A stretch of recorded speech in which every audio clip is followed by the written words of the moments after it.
அதே மாதிரி இப்போ காடுகள்லாம் வந்து பார்த்தீங்கன்னா துப்பாக்கியில் வச்சு வேட்டையாடி அந்த பிராணிகளை சாப்பிட்றாங்களா சார்? அப்படி துப்பாக்கியால் வேட்டையாடப்பட்ட பிராணிகளை சாப்பிட்றது பற்றி இஸ்லாம் என்ன சொல்லுது சார்?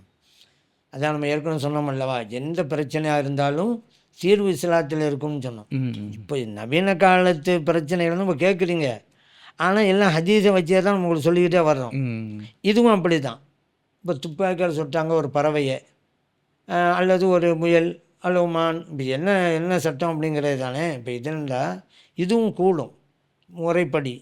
எப்படின்னா நபி ஸல்லல்லாஹு அலைஹி வஸல்லம் காலத்தில், அந்த காலத்துலலாம் காட்டுக்கு போய் வேட்டையாடுதுன்னு இருக்க தானே செய்யுது.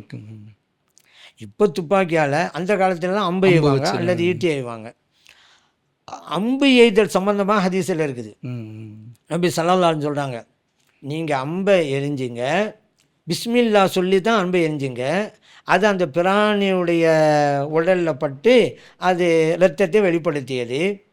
அது இறந்து போனால் கூட நீங்கள் சாப்பிட்லாம்.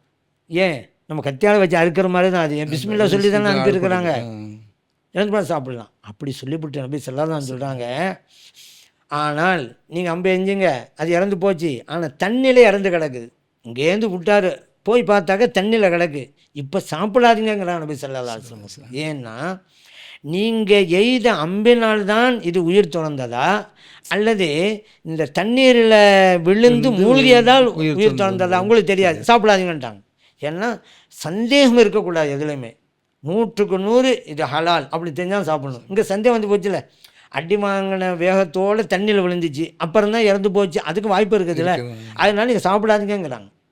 அப்படி இல்லாமல் இருந்தால் நீங்கள் அது இறந்து போணுச்சு, தாராளமாக சாப்பிடுங்கிறாங்க. புகாரில் பதிவு செய்யப்பட்ட ஹதீஸ்.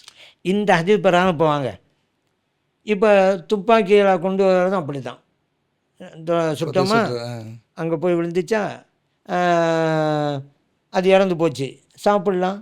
உயிராக இருக்கணும்னு அவசியம் கிடையாது, ஆனால் உயிராக இருக்குன்னு வச்சுக்கிறோங்க. இப்போ சுத்தம் போய் பார்த்தாக்க உயிராக இருக்குது, இப்போ என்ன தெரியுமா, உடனே அறுக்கணுமா. அது சாகட்டும், தன்னால் வெயிட் பண்ணியிருக்கக்கூடாது.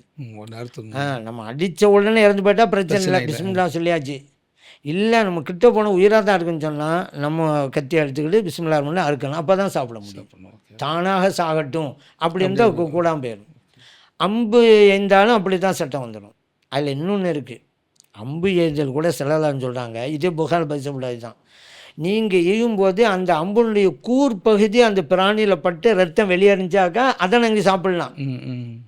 அதே நேரத்தில் அம்புடைய கூர் பகுதி பிராணியில் படலை, பக்கவாட்டு பகுதி போய் அடிச்சிருச்சு, நேராக போகாமல் செத்து போச்சு, இதை சாப்பிடக்கூடாதுங்கிறாங்க. ஏன், அது கூர் பகுதி குத்தி ரத்தம் வரும், அதுதான் அறுப்பதற்கு சமம்.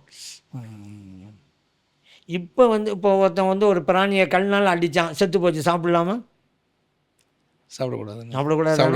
அப்போ அம்பு நீங்கள் எஞ்சிங்க, அது கரெக்டாக கூர் பகுதி போகலை, அது பக்கவாட்டு பகுதி போய் அடிச்சிச்சு, கொஞ்சம் போய் சாப்பிடக்கூடாது. இதே நபி ஸல்லல்லாஹு அலைஹி சொல்கிறாங்க. இதே போல் தான் நீங்கள் துப்பாக்கியோட சுட்டாலும், துப்பாக்கி குண்டு போய் அங்கே போய் பட்டு ரத்தம் வரணும், அந்த மாதிரி இருக்கணும். அப்படி இல்லாமல் வெறும் அந்த குண்டு வேலை செய்யலைன்னு வச்சுக்கிறோங்க. இப்போ சின்ன பொடி கல் அல்லது இரும்பு கல், அது வேகமாக விட்டான், அடிச்சிச்சு, மொத்தம் போச்சு, இப்போ சாப்பிட்லாமா? சாப்பிடக்கூடாது. அந்த அம்புக்குரிய சட்டம் தான், கூர்பதி குத்தி ரத்தம் வந்து சாகணும், அப்போ தான் சாப்பிடலாம். அதே போல தான் துப்பாக்கிக்கும் கூட.